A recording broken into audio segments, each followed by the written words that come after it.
আজ আমরা ঘুরে দেখাবো কালীঘাট মন্দির। কালীঘাট মেট্রো স্টেশনে নেমে 2 নম্বর প্ল্যাটফর্মের বাইরে রাস্তার অপর সাইডে স্কাইওয়াক ধরে আমাদের সোজা হাঁটতে হবে। এছাড়া কালীঘাটে আসার জন্য কলকাতার যে কোনো প্রান্ত থেকে গাড়ি বাস পাওয়া যায়। নতুনভাবে সেজে ওঠা স্কাইওয়াক খুবই পরিষ্কার ও পরিচ্ছন্ন। কালীঘাটে স্কাইওয়াকটা উদ্বোধন হওয়াতে মায়ের মন্দিরে যেতে আর যানজটের মুখে পড়তে হয় না। স্কাইওয়াক ধরে হাঁটতে হাঁটতে হঠাৎ চোখে পড়লো খুব সুন্দর একটা ওয়াল আর্ট, যেটা ছিল অনেকটা জায়গা জুড়ে। খুবই সুন্দর লাগছিল দেখতে। এখানে কালীঘাটের অনেক পৌরাণিক কাহিনী তুলে ধরা আছে। এছাড়া স্কাইওয়াকের মধ্যে চোখে পড়লো অনেকগুলো এলইডি স্ক্রিন, যেগুলোতে মায়ের দুপুরের পুজো থেকে রাতের সন্ধ্যা অবধি টোটালটাই দেখা যাবে। আমরা এখন এক্সেলেটার ধরে মন্দিরের মেন গেটের দিকে যাব। সেখান থেকে আমরা আমাদের পুজোর বাটা এছাড়া যে সামগ্রী আছে সেটা নেব। এটা হচ্ছে কালীঘাট মন্দিরের সামনের স্কাইওয়াকের ভিউ।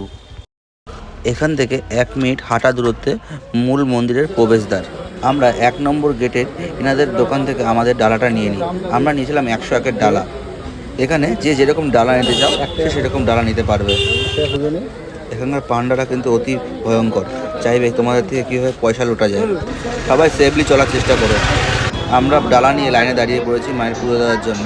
দেখো, এখানে দেখলাম একটা কাকা 10 টাকা করে পদ্ম ফুল বিক্রি করছে। আমরাও নিয়ে নিলাম মাকে দেওয়ার জন্য একটা পদ্ম ফুল। মন্দিরের ভিতরে মায়ের পুজো দেওয়ার ফটো তোলা নিষেধ, তাই ভিডিওটা দেখাতে পারলাম না।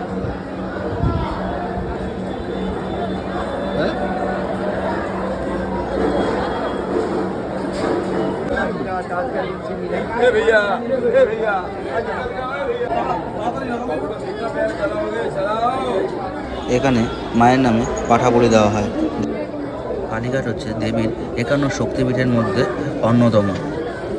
এই কালীঘাট মন্দির আগে ভাগীরথীর তীরে আদিগঙ্গায় অবস্থিত ছিল, যেটি এখন অস্তিত্ব নেই বললেই চলে।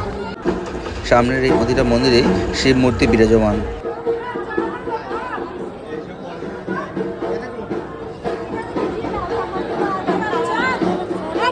মন্দিরে মায়ের ভোগ বিতরণ করা হয় দুপুর 3টের সময়।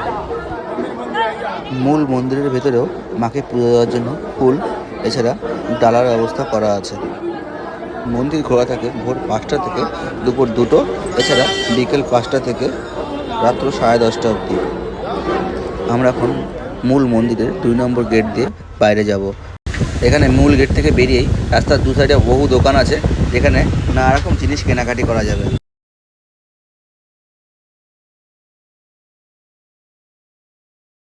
ভিডিওটা ভালো লাগলে চ্যানেলটা সাবস্ক্রাইব করে দিও, এছাড়া পাশে থাকা বেল আইকনটা প্রেস করে দিও।